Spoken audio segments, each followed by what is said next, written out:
Mas, soal reshuffle, Mas, kemungkinan akan ada reshuffle Tidak ada. Tadi, Mas. Berdiri mendapatkan kepercayaan besar dari rakyat, dan ini tanggung jawab yang besar. Kita harus melaksanakan yang terbaik bagi rakyat. Dan saya kira kita diingatkan lagi oleh Pak Presiden tadi untuk terus berjuang. Kalau di fraksi kan tadi ada acara, kalau Pak Prabowo sendiri ntar malam mungkin ada acara gitu. Saya belum tahu, saya nggak tahu. Bapak masih banyak kegiatan. Tadi Bapak nanti ada saatnya kita bersama-sama. Tadi arahan Presiden itu aja, Mas, soal memperingatkan. Saya lebih banyak saya tadi melaporkan kegiatan lain. Mas, berarti akan mengundang kayak Presiden ketujuh, mantan Presiden saya belum dan tahu. Ketua Saya akan koordinasi sama Pak Sekjen juga. Nanti dalam waktu yang akan datang kita akan mungkin jelaskan, umumkan lagi. Tapi lokasinya di mana, Mas? Tanggal 15? Belum tahu. Belum tahu Saya ya, Mas. Bang, Ya, Mas, thank you. Mas, soal reshuffle, Mas, kemungkinan akan ada reshuffle Nggak ada. Tidak ada. Tadi, Mas. Nggak ada. Nggak ada reshuffle atau gimana? Saya nggak tahu itu desas-desus dari mana ya. Sama sekali tidak ada. Saya tidak bisa. Bang, soal tatip DPR itu kan akan mengawasi bahkan sampai bisa mencopot pejabat itu, bagaimana dari Abang fraksi sebagai ketua fraksi? Saya kira kemarin kita sudah menjalankan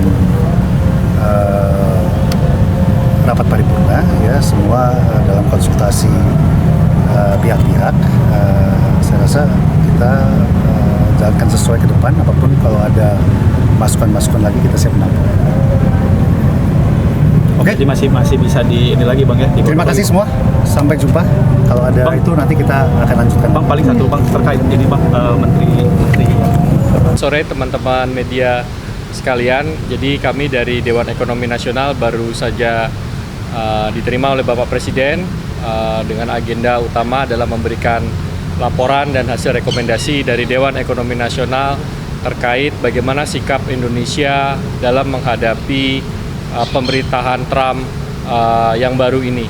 Bagaimana dampak atau potensi dampak yang akan terjadi kepada Indonesia dari segi kebijakan Trump, terutama terkait dengan tarif, terkait dengan imigrasi, bagaimana dampaknya terhadap ekonomi kita, apa dampak positif dan negatifnya.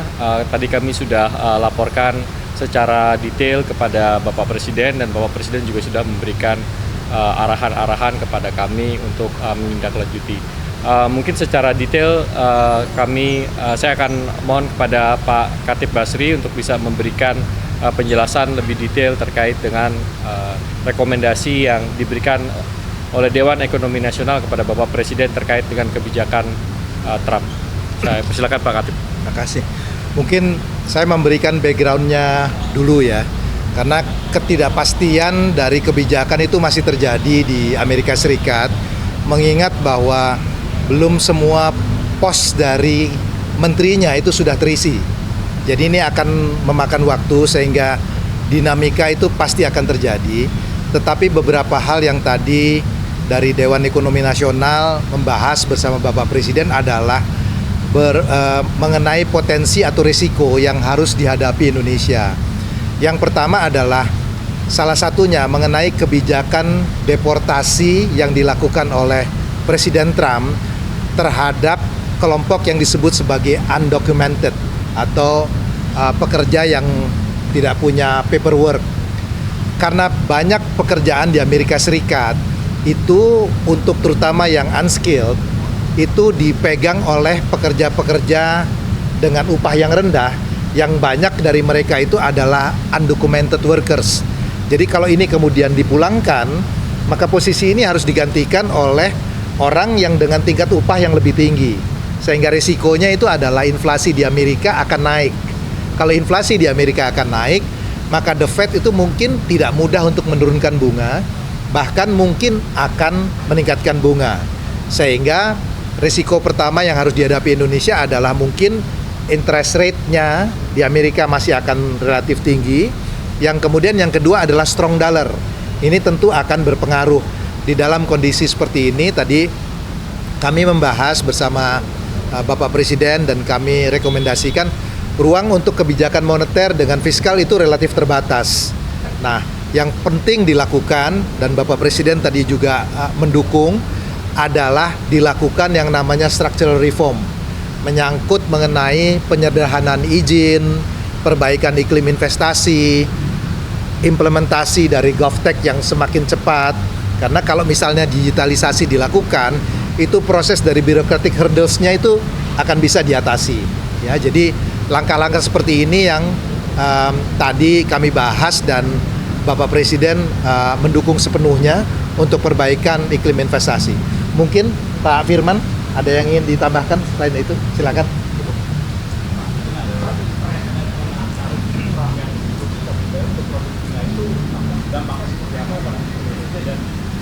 Apakah barang-barang ilegal dari China itu berpotensi bocor ke Indonesia juga?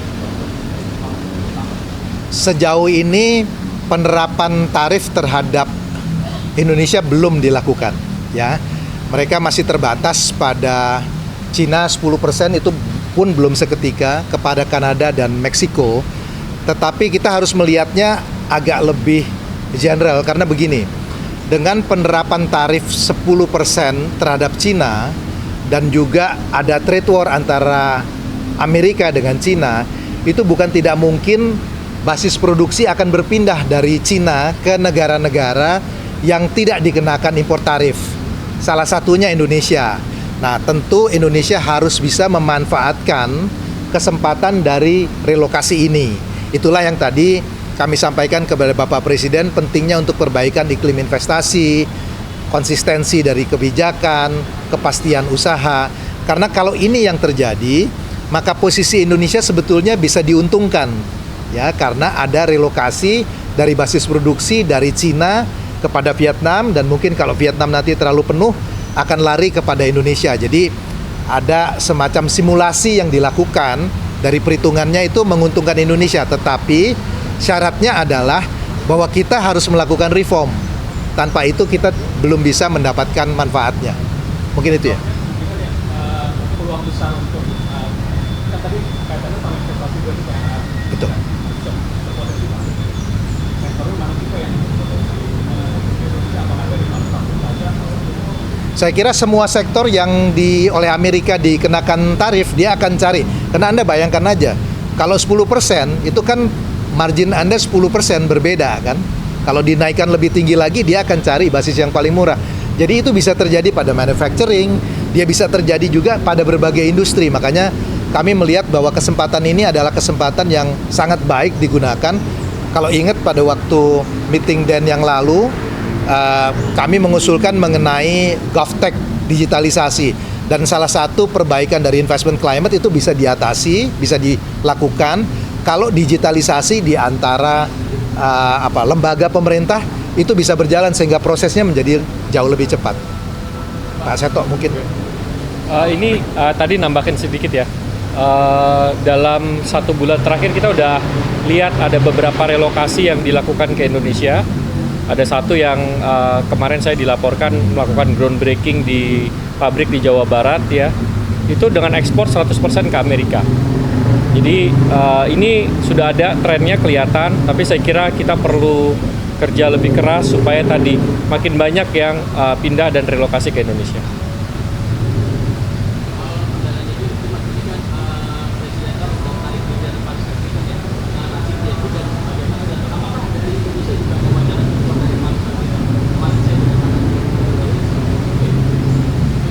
Ya, saya kira nanti kita perlu lihat ya, karena tadi Pak Khatib sampaikan ini masih banyak uncertainty kebijakannya ya terkait dengan hal ini ya. Jadi ini yang saya kira nanti kita perlu pelajari lebih lanjut. Tapi pada intinya transisi energi itu harus disesuaikan oleh masing-masing negara ya. Jadi tidak bisa satu formula yang diterapkan kepada seluruh negara, nggak bisa. Jadi kita juga harus punya metode transisi energi sendiri yang tadi bisa menyeimbangkan kepentingan ekonomi juga. Kita tidak mau juga terlalu mendorong agresif, nanti harga-harga jadi mahal gitu ya, atau nanti proses produksinya terganggu, industrinya terganggu. Jadi memang ini harus ditentukan skenario strateginya sendiri oleh Indonesia. Ya kita masih tunggu. So far sih belum ada pergerakan apapun. Masih tentang pendanaan itu juga. Dengan dihentikannya ini apakah sudah ada rekomendasi dari dan juga Pak Presiden untuk mencari investor-investor lain? Ya kita belum kaji secara spesifik untuk itu. Karena tadi seperti disampaikan, itu belum seluruh posisi kementeriannya di Amerika itu diisi. Jadi kalau mau tahu secara pasti kebijakannya, Anda kan juga lihat kan di media mau diterapkan tarif sekian, ternyata prakteknya angkanya berbeda ya. Jadi kita masih lihat bahwa pola ini masih akan, dinamikanya masih akan terjadi dalam beberapa bulan. Setelah itu settle baru kita bisa tahu pasti polisinya. Oke. Oke.